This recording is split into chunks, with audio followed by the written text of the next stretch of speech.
Good morning. Next, we will discuss the chapter. Chapter name Human Resource Development, Climate, Quality of Work Life or WQL and Management of Change, TQM and Human Resource Development Strategies. The Unit 4 ആണ് ഇതിൽ ഓരോ കണ്ടൻസും detail ആയിട്ട് ഈ ചാപ്റ്ററിൽ പഠിക്കുന്നുണ്ട്. അതിൽ first topic നമ്മൾ discuss ചെയ്യാൻ പോകുന്നത് കൺസെപ്റ്റ് ഓഫ് QWL, അതായത് ക്വാളിറ്റി ഓഫ് വർക്ക് ലൈഫ് എന്താണെന്നുള്ളതാണ് ഫസ്റ്റ് നമ്മൾ ഡീറ്റെയിൽ ആയിട്ട് പഠിക്കാൻ പോകുന്നത്. In general terms QWL refers to the favorableness or unfavorableness of a job environment for people.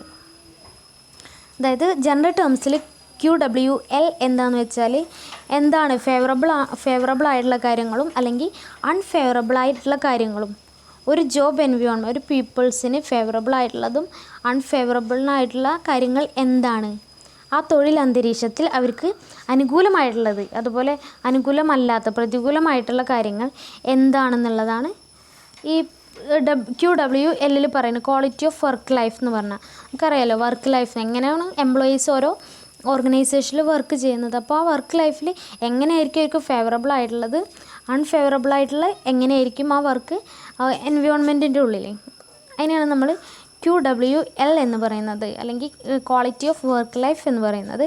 It refers to the equality of the relationship between employees and the total working environment. ഇതിനെന്തും കൂടിയും പറയും equality of the relationship between employees and the total working environment. അതായത് എംപ്ലോയീസിൻ്റെയും അതുപോലെ ആ working environment ടോട്ടലായിട്ട് ആ employee എവിടെയാണ് work ചെയ്യുന്നത് ആ എൻവയോൺമെൻറ്റിൻ്റെയും ഒരു ഇക്വാലിറ്റി, ആ ഒരു ബന്ധത്തിനെ കാണിക്കുന്ന ഇക്വിറ്റീനെ കാണിക്കുന്ന ഒരു റിലേഷൻഷിപ്പാണെന്ത് ക്വാളിറ്റി ഓഫ് വർക്ക് ലൈഫ് എന്ന് പറയുന്നത്. One expert defines quality of working life as a process of joint decision making, collaboration and building mutual respect between management and employees. അതായത് ഒരു എക്സ്പേർട്ട് ഡിഫൈൻ ചെയ്തിട്ടുള്ളത് ക്വാളിറ്റി ഓഫ് വർക്ക് ലൈഫ് എന്ന് പറയുന്നത് A process of joint decision making. ഇതെന്താണ്, ഒരു പ്രോസസ്സാണ്, ഒരു പ്രക്രിയയാണ്. ജോയിൻറ്റ് ഡിസിഷൻ മേക്കിംഗ് ഒന്നിച്ച് തീരുമാനങ്ങൾ എടുക്കുന്ന ഒരു പ്രക്രിയയാണ്. Collaboration and building mutual respect between management and employees. അവിടെ എന്താ കൊളാബറേഷൻ നടത്തുന്നുണ്ട്. അതുപോലെ മ്യൂച്വൽ റെസ്പെക്റ്റ് മാനേജ്മെൻറ്റും എംപ്ലോയീസും ഒരുപോലെ കൊളാബറേറ്റ് ചെയ്ത് വർക്ക് ചെയ്തിട്ട് അവരെന്ത് ചെയ്യാണ് മ്യൂച്വൽ റെസ്പെക്റ്റ് ക്രിയേറ്റ് ചെയ്യുക. ആ ക്രിയേറ്റ് ചെയ്യുന്ന ആ ഒരു പ്രോസസ്സിനെ പറയുന്നതാണ് ക്വാളിറ്റി ഓഫ് വർക്ക് ലൈഫ് എന്ന് പറയുന്നത് QWL എന്ന് പറയുന്നത്. It is concerned with increasing labour management cooperatives to solve problems of improving organisational performance and employee satisfaction. It is concerned with increase labour management cooperatives. ഇതെന്ന് പറഞ്ഞാൽ labour cooperative to solve the problems of improving organisational performance and employee satisfaction. അതായത് labours തൊഴിലാളികളുടെ ഇടയിൽ എന്ത് ചെയ്യുകയാണ്, ഒരു corporation ഉണ്ടാക്കുകയാണ്. പ്രോബ്ലംസൊക്കെ solve ചെയ്യാൻ വേണ്ടിയിട്ടും അതുപോലെ ഓർഗനൈസേഷണൽ പെർഫോമൻസ് ഇൻക്രീസ് ചെയ്യാൻ വേണ്ടിയിട്ടും എംപ്ലോയീസിന് സാറ്റിസ്ഫാക്ഷൻ ഇൻക്രീസ് ചെയ്യാൻ വേണ്ടിയിട്ടാണ് ഈ ക്വാളിറ്റി ഓഫ് വർക്ക് ലൈഫ് എന്ന് ഉദ്ദേശിക്കുന്നത്. അതായത് എംപ്ലോയീസിന് എത്രത്തോളം സാറ്റിസ്ഫൈ ആവാൻ പറ്റും, അതുപോലെ എങ്ങനെയാണ് അവർക്ക് കോപ്പറേറ്റീവ്സ് അവർ ഒരുമിച്ച് കൊണ്ടുപോയിട്ട് എങ്ങനെ പ്രശ്നങ്ങൾ സോൾവ് ചെയ്യാം എന്നുള്ളതും ഇതിൽ പറഞ്ഞിട്ടുള്ളതാണ്. In recent years there has been increasing concern for QWL due to several factors. അതായത് കുറച്ച് വർഷങ്ങളായിട്ട് ഇപ്പോൾ എന്താണ് QWL ഇൻക്രീസ് ചെയ്തുകൊണ്ടിരിക്കുകയാണ്. കാരണം എഡ്യൂക്കേഷണൽ ലെവൽ ഇൻക്രീസ് ചെയ്യാണ്, അതുപോലെ അവർ എംപ്ലോയീസിൻ്റെ ജോബ് അസ്പിറേഷൻസ് അവരുടെ ആഗ്രഹങ്ങൾ ജോബിനോടുള്ള താല്പര്യം കൂടിയും കൊണ്ട് വരികയാണ്. അതുപോലെ തന്നെ അസോസിയേഷൻ ഓഫ് വർക്കേഴ്സ് തമ്മിലുള്ള അസോസിയേഷൻ ഇൻക്രീസ് ചെയ്യുകയാണ്. പിന്നെ ഹ്യൂമൻ റിസോഴ്സ് മാനേജ്മെൻറ്റിൻ്റെ സിഗ്നിഫിക്കൻസും വർദ്ധിച്ചുകൊണ്ടിരിക്കുക, അതിൻ്റെ ഇമ്പോർട്ടൻസ് വർദ്ധിച്ചുകൊണ്ടിരിക്കുക. അപ്പോൾ ഈ ഒരു കാരണത്താൽ ക്വാളിറ്റി വർക്കിംഗ് ലൈഫ് എന്നുള്ളത് ഓരോ ഓർഗനൈസേഷനിൽ അഡോപ്റ്റ് ചെയ്യുക എന്നുള്ളത് ഇൻക്രീസ് ചെയ്തു വരുന്നൊരു കാര്യമാണ്. നെക്സ്റ്റ് ടോപ്പിക്കാണ് how to measure QWL quality working life എങ്ങനെയാണ് മെഷർ ചെയ്യുക.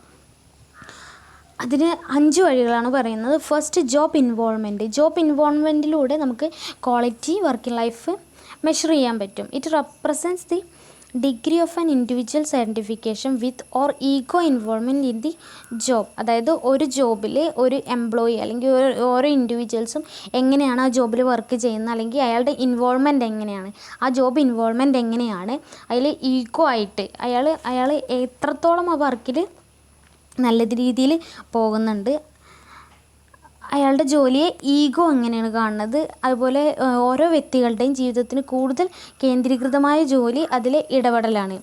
അതിൽ ഇൻവോൾവ്മെൻ്റ് ഉണ്ടെങ്കിൽ മാത്രമാണ് ഓരോ വർക്കും ഓരോ ഇൻഡിവിജ്വൽസിനും ചെയ്യാൻ പറ്റുള്ളൂ. അപ്പോൾ ഒരു വർക്കിൽ കൂടുതൽ അവരെന്ത് ചെയ്യണം, ഇൻവോൾവ്മെൻ്റ് ഉണ്ടാക്കണം. അപ്പോൾ ഈ ജോബ് ഇൻവോൾവ്മെൻറ്റിലൂടെ നമുക്ക് എന്ത് ചെയ്യാൻ പറ്റും, ക്വാളിറ്റി വർക്കിംഗ് ലൈഫ് മെഷർ ചെയ്യാൻ പറ്റും, അളക്കാൻ പറ്റും. എത്രത്തോളം അവർ ആ വർക്കിൽ ഇൻവോൾവ്മെൻ്റ് ഉണ്ട്, അവർക്ക് എങ്ങനെയാണെങ്കിലും സാറ്റിസ്ഫാക്ഷനും കാര്യങ്ങളൊക്കെ ഉണ്ടോയെന്നും മനസ്സിലാക്കിയിട്ട്. The more central the job is to individual's life, the greater in his involvement in its. Next measurement ആണ്, അല്ലെങ്കിൽ നെക്സ്റ്റ് മെഷർ ചെയ്യാൻ പറ്റുന്നതാണ് ജോബ് സാറ്റിസ്ഫാക്ഷൻ. അതായത് ജോബ് സാറ്റിസ്ഫാക്ഷൻ ഓരോ എംപ്ലോയീസിനും എങ്ങനെയാണ് ജോബ് സാറ്റിസ്ഫാക്ഷനിലൂടെ നമുക്ക് എന്ത് മെഷർ ചെയ്യാൻ പറ്റും, ക്വാളിറ്റി വർക്കിംഗ് ലൈഫ് മെഷർ ചെയ്യാൻ പറ്റും. It implies the workers satisfaction with the environment of his job environment consisting of nature of work. അവർ വർക്ക് ചെയ്യുന്ന ആ എൻവയോൺമെൻറ്റിലും അവരുടെ ജോബ് എൻവയോൺമെൻറ്റിലും എങ്ങനെയാണ്, അവരുടെ നേച്ചർ എങ്ങനെയാണ്, അതിനനുസരിച്ച് അവർക്ക് ജോബ് സാറ്റിസ്ഫാക്ഷൻ ക്രിയേറ്റ് ചെയ്യുന്നുണ്ടോ, ഇതൊക്കെ മനസ്സിലാക്കിയിട്ട് എന്ത് ചെയ്യാൻ പറ്റും, QWL മെഷർ ചെയ്യാൻ പറ്റും. അപ്പോൾ ഓരോ ജോബ് സാറ്റിസ്ഫാക്ഷൻ ഉപയോഗിച്ചിട്ട് നമുക്ക് മെഷർ ചെയ്യാൻ പറ്റും. നെക്സ്റ്റ് മെഷർ ചെയ്യാൻ പറ്റുന്നതാണ് സെൻസ് ഓഫ് കോമ്പിറ്റൻസ്. ജോബ് സാറ്റിസ്ഫാക്ഷനിൽ എന്താണെന്ന് വെച്ചാൽ ജോലിയുടെ സ്വഭാവം എങ്ങനെയാണ്, ജോലിയുടെ നേച്ചർ എങ്ങനെയാണ്, അതുപോലെ തൊഴിൽ സാഹചര്യത്തിൻ്റെ എൻവയോൺമെൻറ്റ് എങ്ങനെയാണ്, തൊഴിലാളികൾക്ക് എത്രത്തോളം സാറ്റിസ്ഫാക്ഷന് അതിൽ കിട്ടുന്നുണ്ട്, അത് മനസ്സിലാക്കിയിട്ടായിരിക്കും എന്ത് ജോബ് സാറ്റിസ്ഫാക്ഷനിൽ മെഷർ ചെയ്യുന്നത്. നെക്സ്റ്റാണ് sense of competence. Sense of കോമ്പിറ്റൻസിൽ എങ്ങനെയാണ് quality of working life measure ചെയ്യുക, അതിൽ വരുന്നതാണ് it refers to the feelings of confidence that an individual has in his own competence. ഒരു വ്യക്തിക്ക് സ്വന്തം കഴിവിലുള്ള ആത്മവിശ്വാസത്തിൻ്റെ ഓരോ വികാരങ്ങൾ എന്തിൽ സൂചിപ്പിക്കുന്നുണ്ട്, അവരുടെ ഓൺ കോമ്പിറ്റൻസിനെ നമ്മളെ സെൻസ് ഓഫ് കോമ്പിറ്റൻസിൽ സൂചിപ്പിക്കുന്നുണ്ട്. The sense of competence and job involvement reinforce each other.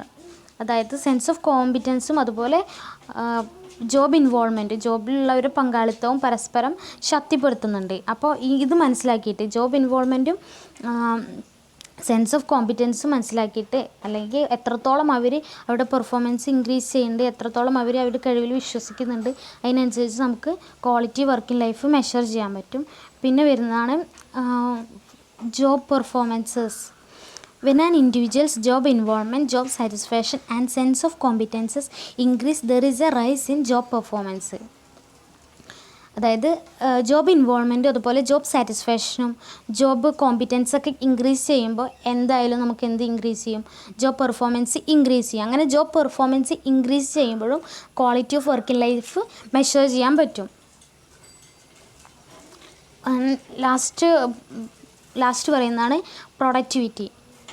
When the level of job performances increases, the output per unit of input goes up. അതായത് പെർഫോമൻസ് ഇൻക്രീസ് ചെയ്യുന്നതോളം നമ്മൾ എന്ത് ചെയ്യണം, ഇൻപുട്ട് ഇൻക്രീസ് ചെയ്യണം. ആ input increase ചെയ്യുമ്പോൾ ഓട്ടോമാറ്റിക്കായിട്ട് ഓർഗനൈസേഷൻ്റെ productivity increase ചെയ്യും. അങ്ങനെ ഓർഗനൈസേഷൻ്റെ പ്രൊഡക്ടിവിറ്റി ഇൻക്രീസ് ചെയ്യുകയാണെങ്കിൽ അങ്ങനെ ഇൻക്രീസ് ചെയ്യുന്നതിനനുസരിച്ചിട്ട് quality of working life measure ചെയ്യാൻ പറ്റും. അപ്പോൾ ഇത്രയാണ് how to measure quality of working life. Next പറയുന്നതാണ് dimensions of quality of working life. According to Richard Walton, the main aspect of quality working life are as follows. Richard വാൾട്ടൻ്റെ പ്രകാരം quality of working ലൈഫിൽ എന്തൊക്കെ aspects, അതിൻ്റെ dimensions എന്തൊക്കെയാണെന്നുള്ളതാണ് പറയുന്നുള്ളത്. First, adequate and fair compensation. അതായത് quality of working ലൈഫിൽ എന്ത് ചെയ്യണം, വർക്ക് എപ്പോഴും പ്രൊവൈഡ് ചെയ്യേണ്ടത്, work should provide equitable balance effort and reward. അവർ വർക്ക് ചെയ്യുന്നതിനനുസരിച്ചിട്ട് അവർക്ക് ബാലൻസ് ചെയ്തിട്ട് റിവാർഡും അവരുടെ എഫേർട്ടിനനുസരിച്ചുള്ള റിവാർഡ് കൊടുക്കണം. അതെപ്പോഴും എന്താണ്, അഡ്യൂക്കേറ്റും അതുപോലെ ഫെയ്ത്ത് ആയിട്ടുള്ള റിവാർഡ്സ് അവർക്ക് പ്രൊവൈഡ് ചെയ്യണം. Ability of the organisation to pay. ഇതിൽ കൺസിഡർ ചെയ്യുന്ന കുറച്ച് ഫാക്ടേഴ്സാണ് എബിലിറ്റി. ഓർഗനൈസേഷനിൽ എത്രത്തോളം ഓർഗനൈസേഷന് എബിലിറ്റി ഉണ്ട്, പേ ചെയ്യാം. ഓരോ ഓർഗനൈസേഷനിലെ ലേബേഴ്സിന് എത്ര കൊടുക്കാൻ ആ ഓർഗനൈസേഷൻ വില്ലിങ് ആണ്. അതുപോലെ ഡിമാൻഡ് ആൻഡ് സപ്ലൈ ഓഫ് ലേബേഴ്സിൻ്റെ ഡിമാൻഡും സപ്ലൈയും, കോസ്റ്റ് ഓഫ് ലിവിങ് ഒക്കെ കൺസിഡർ ചെയ്യേണ്ട ഫാക്ടേഴ്സാണ്. കോമ്പൻസേഷൻ കൊടുക്കേണ്ടതിൽ കൺസിഡർ ചെയ്യേണ്ട ഫാക്ടേഴ്സാണ് ഇത്രയും. നെക്സ്റ്റ് പറയുന്നതാണ് reasonable safe and healthy working conditions. Safe and healthy working കണ്ടീഷൻസാണ് ഡയമെൻഷനിൽ സെക്കൻഡായിട്ട് പറയുന്നത്. അതായത് ഓരോ വർക്കറിനും ഈ വർക്കിൽ എന്തുണ്ടായിരിക്കണം, ഓരോ വർക്കേഴ്സും അവർക്ക് സേഫായിട്ടുള്ള വർക്കിംഗ് കണ്ടീഷൻസ് പ്രൊവൈഡ് ചെയ്യണം. അതായത് reasonable hours of work, cleanness, pollution free atmosphere, risk free work, ഇതൊക്കെ പ്രൊവൈഡ് ചെയ്ത് കൊടുക്കണം. അതായത് വർക്കേഴ്സ് വർക്ക് ചെയ്യുന്ന അറ്റ്മോസ്ഫിയർ എന്ന് പറഞ്ഞാൽ എപ്പോഴും അവർക്ക് ഹെൽത്തി കണ്ടീഷൻസ് പ്രൊവൈഡ് ചെയ്തിട്ടുള്ളതായിരിക്കും. അവരെപ്പോഴും അവർ ഹെൽത്തും മെഡിക്കൽ ഫെസിലിറ്റീസൊക്കെ പ്രൊവൈഡ് ചെയ്തിട്ടുള്ള ഒരു വർക്കിംഗ് കണ്ടീഷനായിരിക്കണം എന്തിലുണ്ടാവേണ്ടത്, ജോബിൽ ഉണ്ടാവേണ്ടത്. നെക്സ്റ്റ് പറയുന്നതാണ് opportunity to use and develop human capacities. അതിൽ പറയുന്നതാണ് ജോബിൽ എന്തുണ്ടായിരിക്കും, സഫിഷ്യൻറ്റ് വെറൈറ്റി ഓഫ് ടാസ്ക് ഉണ്ടായിരിക്കും. അവിടെ to provide challenge and to ensure the utilisation of talents. അവർക്ക് എന്ത് ചെയ്യണം, അവരുടെ ടാലൻറ്റ്സ് ഉപയോഗിക്കുക, അവർക്ക് എന്തൊക്കെ ഓപ്പർച്യൂണിറ്റീസ് ഉണ്ട് അത് ഉപയോഗിക്കാനും അവർക്ക് അവരുടെ ഹ്യൂമൻ കപ്പാസിറ്റീസ് ഡെവലപ്പ് ചെയ്യാനും വേണ്ടിയിട്ട് ഈ ഒരു പോയിന്റിൽ പറയുന്നുണ്ട്. Opportunity to use and develop human capacities. Next പറയുന്നതാണ് ഓപ്പർച്യൂണിറ്റി ഫോർ കരിയർ ഗ്രോത്ത്. ഒരു വർക്കിൽ എന്തുണ്ടായിരിക്കണം, അവർക്കുള്ള കരിയർ ഗ്രോത്തിനുള്ള ഓപ്പർച്യൂണിറ്റീസ് പ്രൊവൈഡ് ചെയ്തിട്ടുണ്ടായിരിക്കണം. Work should provide career opportunities for development of new abilities and expansion of existing skill. അവർക്ക് പുതിയ എബിലിറ്റീസ് ഡെവലപ്പ് ചെയ്യാനും അതുപോലെ നിലവിലുള്ള സ്കില്ല് എക്സ്പാൻഡ് ചെയ്യാനും അവർക്കുള്ള ഡെവലപ്മെൻറ്റും കാര്യങ്ങളും കൊടുക്കണം. നെക്സ്റ്റ് പറയുന്നതാണ് social integration in work force. Develop self esteem, openness, trust, sense of community feeling, scope for upward mobility. അതായത് അവർക്ക് എന്തുണ്ടായിരിക്കാം, സെൽഫ് എസ്റ്റീം, സോഷ്യൽ ഇൻറ്റിഗ്രേഷൻ, പുറത്ത് സൊസൈറ്റി ആയിട്ടുള്ള ഒരു ഇൻറ്റിഗ്രേഷൻ കൂടി ഇതിലുണ്ടായിരിക്കണം. നെക്സ്റ്റ് പറയുന്നതാണ് കോൺസ്റ്റിറ്റ്യൂഷണലൈസേഷൻ ഇൻ ദി വർക്ക് ഓർഗനൈസേഷൻ. അതായത് ഒരു കോൺസ്റ്റിറ്റ്യൂഷണൽ പ്രൊട്ടക്ഷനും അവർക്ക് അവരുടെ വർക്ക് പ്ലേസിൽ ഉണ്ടായിരിക്കണം. And 7th point work and personal life. there should be a proper balance between work life and personal life of എംപ്ലോയീസിൻ്റെ വർക്ക് ലൈഫും അവരുടെ പേഴ്സണൽ ലൈഫും തമ്മിലുള്ള ഒരു പ്രോപ്പർ ബാലൻസ് എപ്പോഴും മെയിൻറ്റെയിൻ ചെയ്ത് കൊണ്ടുപോകണം, എപ്പോഴും ബാലൻസ് ചെയ്ത് കൊണ്ടുപോകണം. അവരുടെ വർക്ക് പ്രൊവൈഡ് ചെയ്യുമ്പോൾ അവർക്ക് പേഴ്സണൽ ലൈഫിൽ കൂടി ശ്രദ്ധിക്കാനുള്ള ഒരു ഇത് കൊടുക്കണം. അതിൻ്റെ ലാസ്റ്റ് പോയിന്റ് എന്ന് പറഞ്ഞാൽ സോഷ്യൽ റെലവൻസ് ഓഫ് വർക്ക്. അതായത് വർക്ക് എന്തിനും കൂടി റെലവൻസ് കൊടുക്കണം, സോഷ്യൽ വെൽഫെയറിനും കൂടി റെലവൻസ് കൊടുക്കണം. അതിൽ പറയുന്നതാണ് സോഷ്യൽ പൊല്യൂഷനെ പ്രൊട്ടക്റ്റ് ചെയ്യണം, അതുപോലെ കൺസ്യൂമറെ പ്രൊട്ടക്റ്റ് ചെയ്യണം, നാഷണൽ ഇൻറ്റിഗ്രേഷൻ, അതൊക്കെ ഇതിൽ കൺസിഡർ ചെയ്യേണ്ട ഫാക്ടേഴ്സാണ്. അപ്പോൾ ഇത്രയാണ് ഡയമെൻഷൻസ് ഓഫ് ക്വാളിറ്റി വർക്കിംഗ് ലൈഫിൽ ഡിസ്കസ് ചെയ്യുന്നത്.